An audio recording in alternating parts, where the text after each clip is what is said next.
Welcome to the Wealth Tank Podcast, Passive Investing for Veterans. Our mission is to educate, inspire, and motivate you to reach your goals of wealth and freedom. Today's guest is Mike Cavaggioni. Am I saying that right, Mike? A Good veteran job. and a retired U.S. Navy officer. Mike is a licensed realtor, a financial coach, a real estate investor, and a podcast host. Near the end of his Navy career, he shifted his focus to financial independence and entrepreneurship. Mike started investing in real estate and working his other side hustles to create passive income, and he became financially independent by age 38. That's an amazing bio. Thanks for joining us, Mike. Thank you for, again, like I said, tell us more about your story, how you got started, what was your life like in the military, and that journey to where you are now. I'd love to hear more of that. Sure. All right, Noel. Thank you again so much for having me on. Now, I, like your co-host who's not with us today, am a native New Yorker, so I can talk forever. So shut me up whenever you need to, because I could just keep going. All right. But yeah, so I'll start back at the beginning. I'm originally from Long Island, New York. That's where I joined the Navy out of. And I served in the Navy for 20 years. I did multiple deployments. I was on three different ships, did a boots on ground deployment with Naval Special Warfare, which was a life-changing experience. And just an overall really well-rounded career in the Navy. I spent most of my time in the service in Norfolk, Virginia, and Virginia Beach area, where most of us wind up. And the whole time I was trying to leave, and I couldn't leave until it was like closer to the end. And I got orders to Hawaii, came out to Hawaii, loved it here, and said, you know what, I'm going to try to get another tour here and then retire, which is exactly what I did. So I retired at 20 Nice. years and 5-ish months and change. So yeah, it was a pretty good ride. I was enlisted for 9.5 years, then commissioned as a limited duty officer, did my last 10.5 years commissioned, and really enjoyed it very much.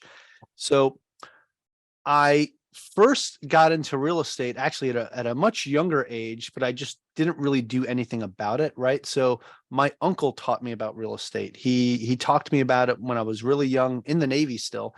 And he would tell me, you know, he was working for the state of New York as a corrections officer in upstate, and he was buying properties up there. And he's like, you know, hey, you know, my big thing is when I retire from the state, I just want to collect rent.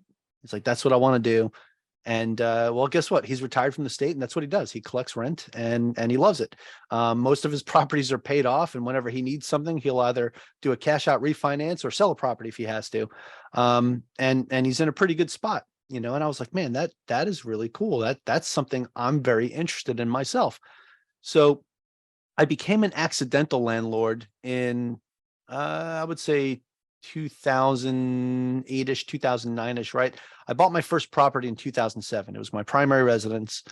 Lived there for about 2 years, got orders, went back to Norfolk, Virginia. This is when I was on recruiting duty. So I was in the Shenandoah Valley, beautiful area in Waynesboro, Virginia. Anyway, I get stationed back in Norfolk and couldn't sell the house because obviously I bought it in 2007. It is now 2009. We all know what happened in that 2008, 2009 timeframe. Yeah. So I was like, oh, great. What do I do?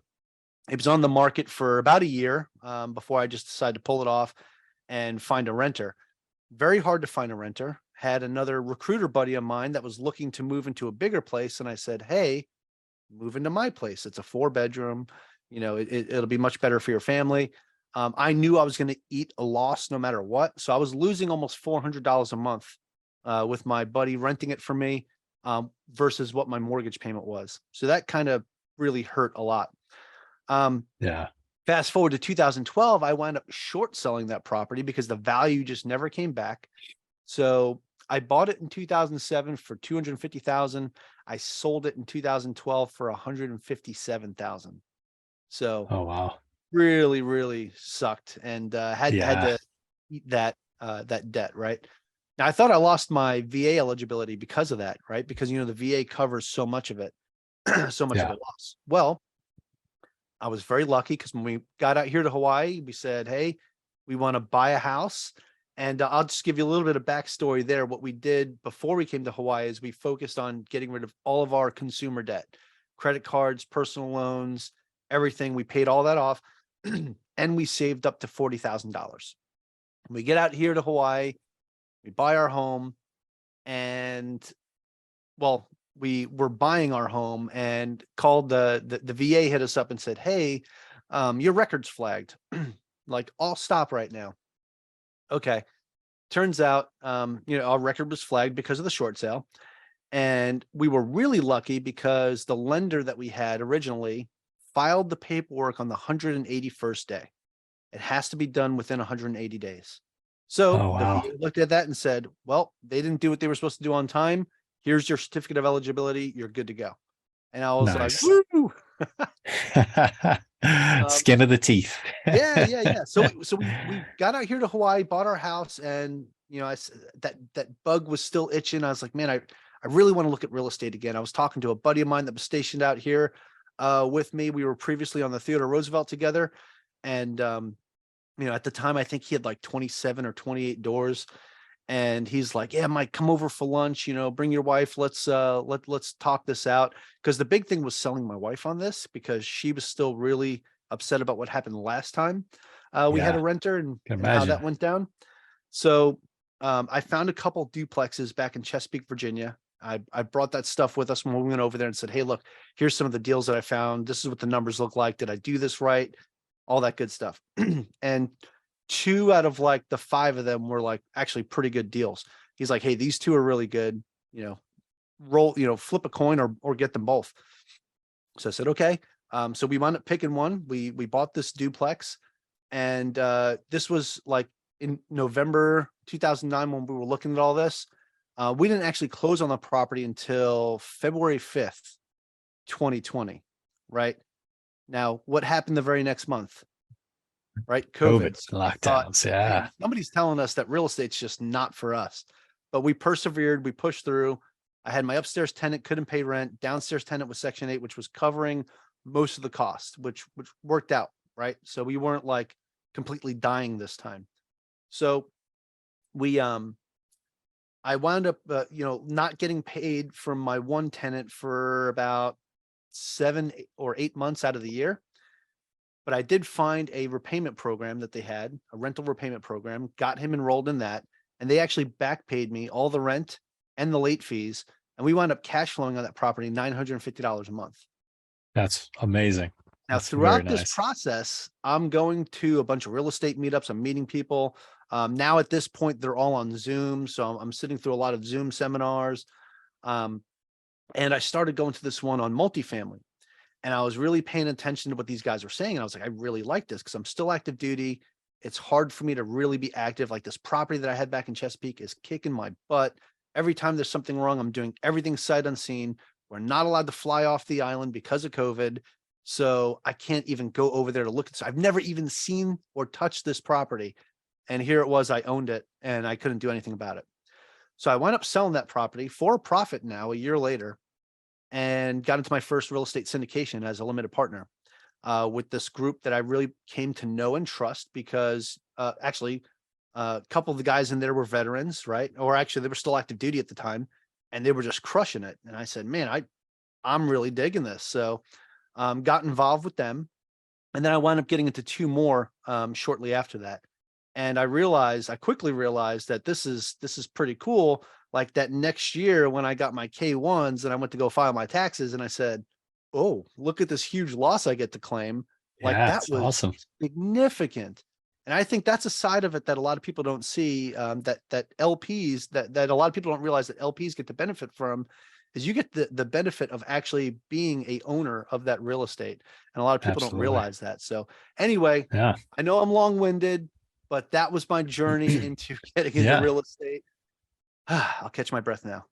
No, that's great. That's really very similar to my background, how I started and through the residential route into the multifamily.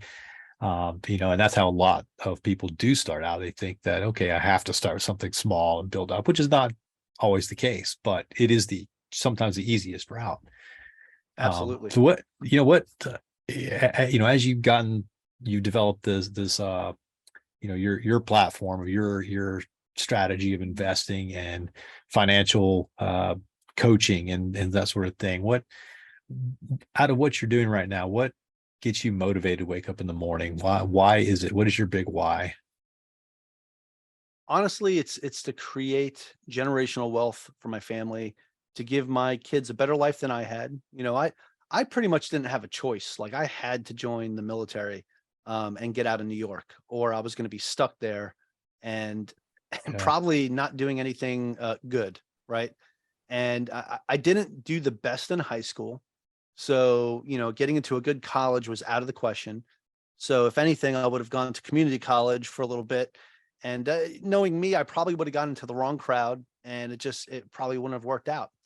So joining the Mhm. military was the best route for me. I want to make sure that my kids have a better choice when it's time for Mhm. them to move on, when they finish up high school, that if they want to go to college, they can. If they want to start careers as entrepreneurs, they can.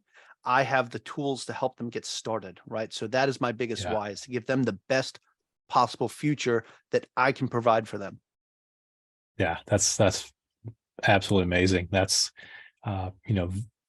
really, like you said, it's having that experience in, where a lot of us coming from the military background, we're in that position where we were kind of, you grow up in this, maybe a small town or in just not the best area. And then, there's not the environment of opportunity that some people grow up with.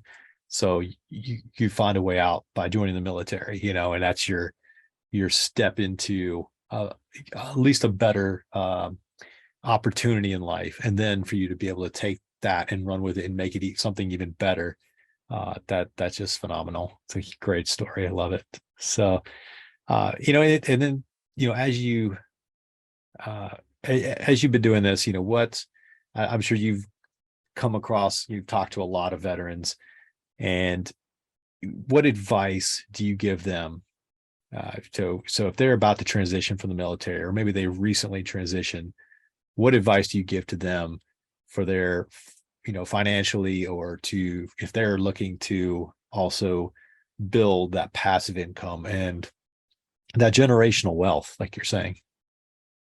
Well, as a recently transitioned veteran, the biggest focus, I think, especially when getting out, transitioning, whether you retired or you're just exiting the military, is to make sure your finances are in order, because it's almost guaranteed that stuff's going to get messed up on the way out the door. I can tell Yeah. you, they messed up my separation pay when I was getting out. My retirement pay didn't start on time, all that good stuff. My VA stuff didn't finish on time. So there's a lot of stuff that happens in that transition. So what are you going to do to make sure that you're safe there? Thankfully, I had a HELOC on my property that I also do, velocity banking as well, right? So Mhm. I had some wiggle room that if I had an issue like that come up, and I did, that I had something to fall back on, which thankfully I did, right? So Yeah. preparation is important no matter what it is that you do. And if you don't own a property, you don't own your home, and you don't have a HELOC, you don't have a way to back up, this gap that you're going to face, right? Or you don't have, properties that are paying you, you need to come up with a way that's going to make sure that during this transition, you're not going to get stuck. Right. So I always Mhm. recommend to people, while you're in the military as well, before you get out, start doing some side hustles, figure out what works for you, something you enjoy, something you're passionate about, something that you would even consider making your main hustle, once you got out. So that's my recommendation for that. Yeah, great advice. 100%. And yeah, and that's the thing, is like so many people wait until that last 2 years before retirement, or a year before separation, or God forbid you get into the medical process and you have no timeline. It's just, it could be 6 months, it could be a year, it could be 3 months. Who knows, but always be educating yourself and learning and preparing for what you might do if something happened immediately, to be able to follow, what you want, what you feel your strengths and what you want to achieve. So that's great. And you mentioned you have experience as well as a limited partner in deals. What, give us just a couple pointers. Would you say are your most important criteria that you look for, questions that you ask of a general partnership team, of the operators that are putting together a syndication deal that you're thinking about investing in? Yeah, I love that question. Right. So I was having a conversation with someone about this. Actually, it was another podcast I was a guest on, and we were talking about the same thing. And it was, we were doing a live stream and people were asking questions at the same time. So it was really cool to get that real time feedback based on what I was saying. And, my biggest thing when going into a syndication as a limited partner is knowing, like really knowing who those GPs are, right? Knowing who those operators are. It's not just attending one or two of their seminars and looking at the PowerPoint presentation and saying, oh, okay, yeah, cool. These numbers look great. I'm in, right? That's Mhm. something that kind of gets you pumped up and motivated, but you also need to be asking certain questions. One is, how many of these deals have they done in the past?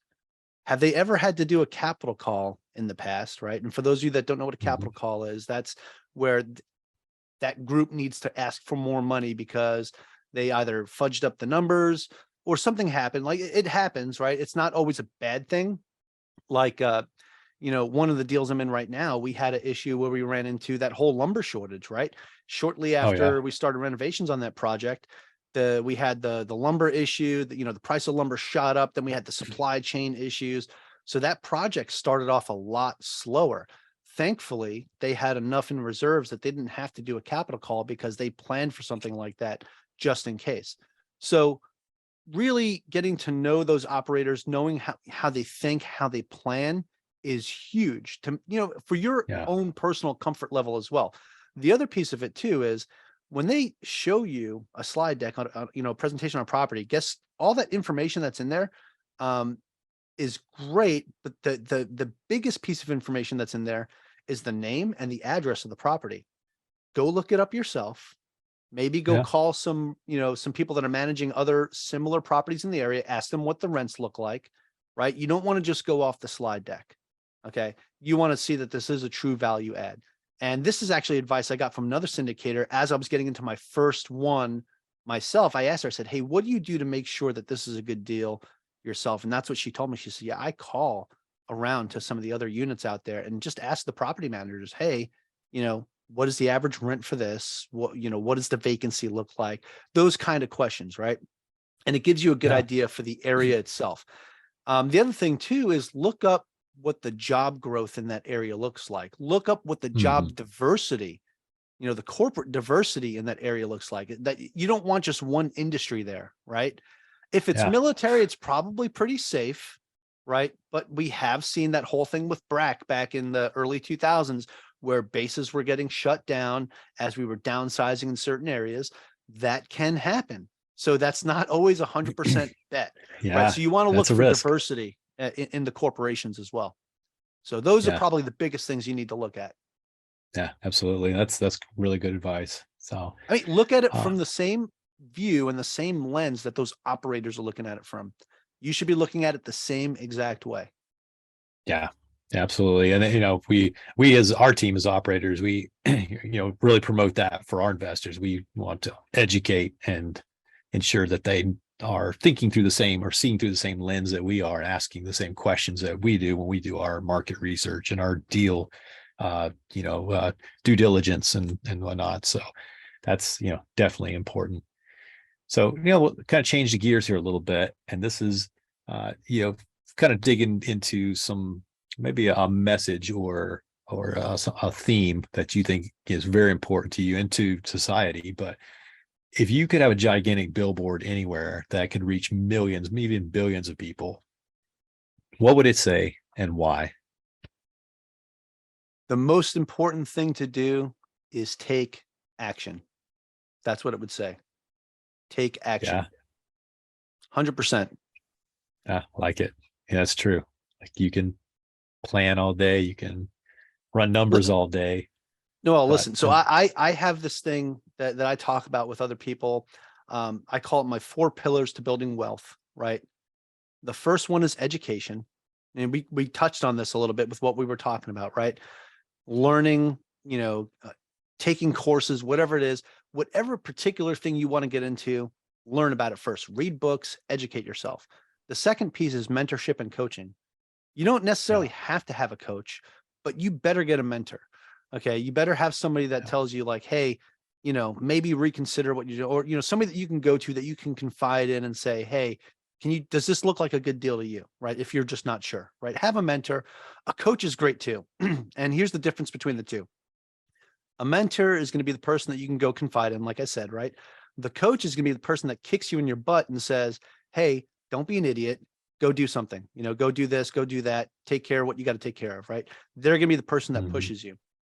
The third thing that you need to do is network and build relationships, right? And there's a difference between just networking and building relationships. Going out to a networking event and handing out 3,000 business cards is great if you just want to waste a bunch of paper.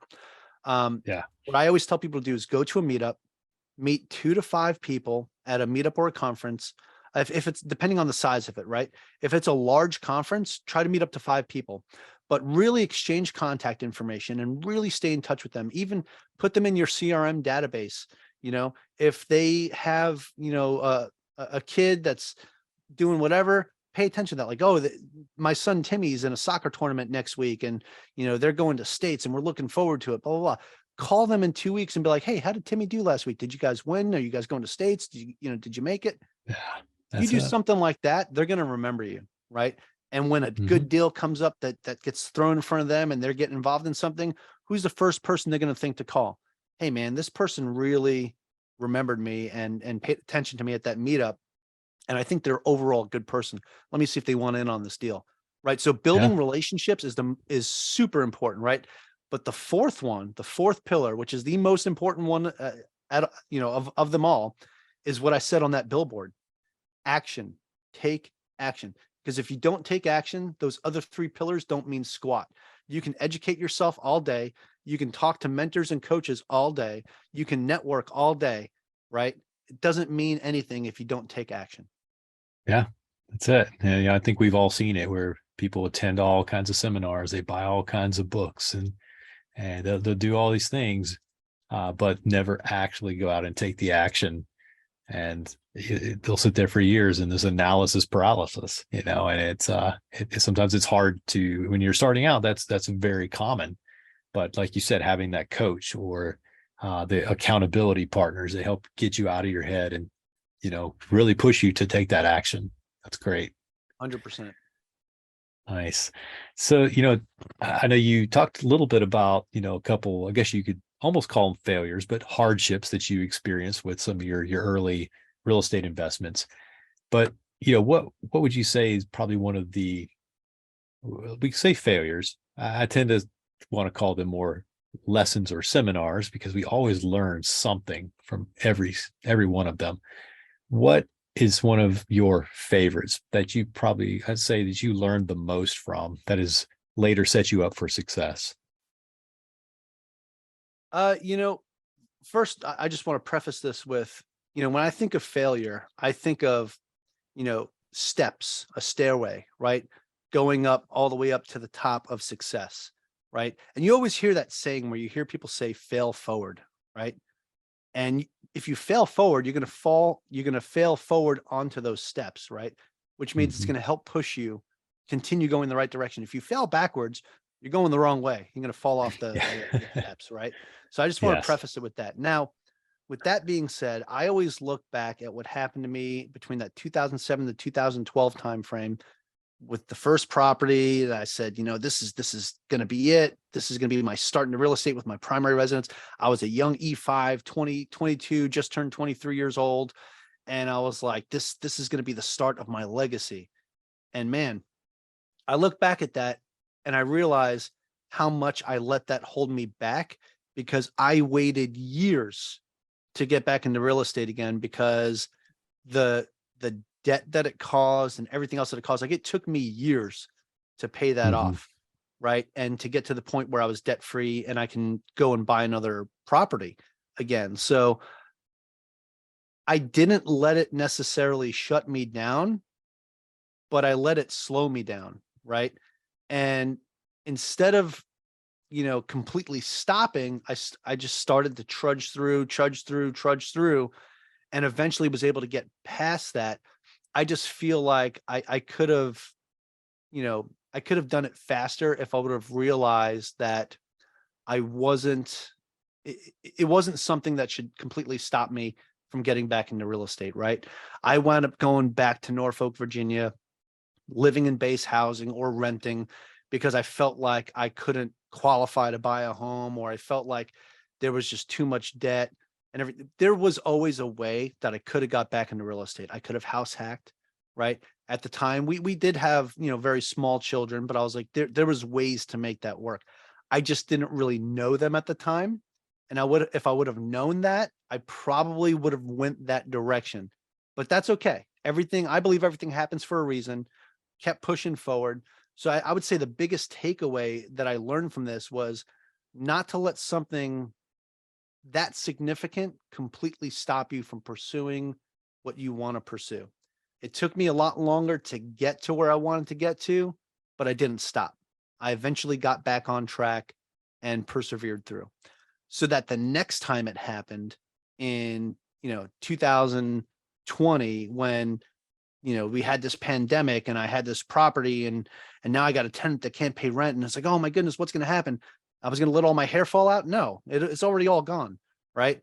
What did I do? Is I said, okay, what's the best way to figure this out? And I found a program to help pay this guy's rent that he couldn't pay back. I just did my research. I looked and I found this.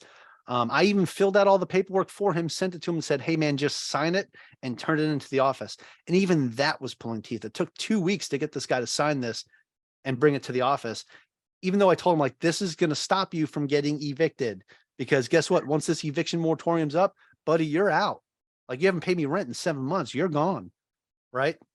So yeah, it was, I think it was definitely something that I learned a lot from. That, again, the next time I was faced with such a big, I guess, failure, I guess you could say, or big challenge, it didn't drive me to failure. Yeah, that's great. And I think another lesson I see overall out of that is perseverance. Like you said, it's just, you're going to get knocked down, but you keep getting up and you keep going after what you need to get after. And that's huge. That's the key to success. 100%, man. So, and moving on to another question here, in the last, it could be 5 years, 3 to 5 years, fairly recent, what might be a new belief or behavior or habit that you've adopted in your life that is giving you the most improvement? That's a good question. Probably something, I guess a habit would be, I started journaling, at night and in the morning, giving myself daily affirmations. I'm not big on the whole, like, oh, if you speak it into truth, it'll happen. But manifestation can really be a real thing if you push and persevere with it, right? Like you said earlier, right? The perseverance piece. If it's something you're constantly telling yourself, you start to really believe it. And once you really believe it, you're going to take the steps to achieve it, right? Yeah. So I would say that's one of the biggest things that's changed for me is doing that, right? Those daily affirmations. And it's really helped me with my mindset, right? Because that's one of the biggest things I think that people struggle with. The biggest battle isn't, where am I going to find the money? Where am I going to find the deal? The biggest battle is up here. It's the real estate between these two things right here, between your ears, right? Yeah, that's the most important real estate you could take care of.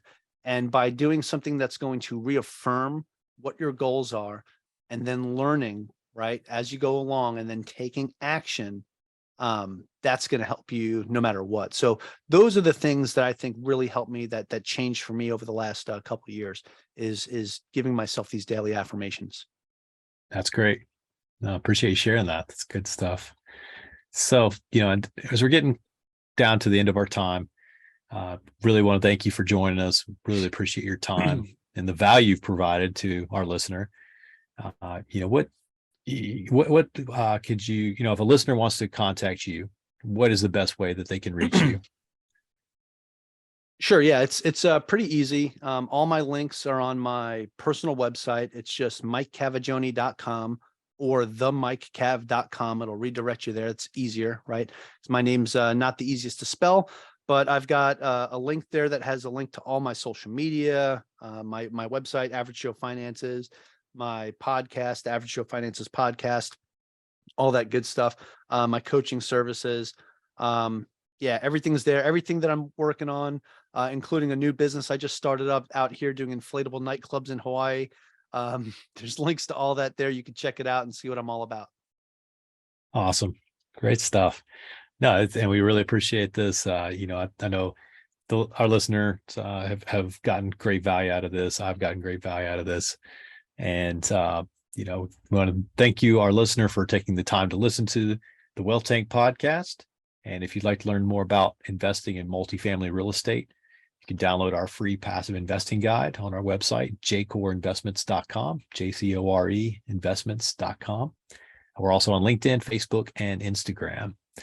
And if you'd like access to our deals and to learn more about our team, join our JCORE Investor Club, absolutely free. We'll personally connect with you and determine if you're qualified to invest and if we're a good fit together.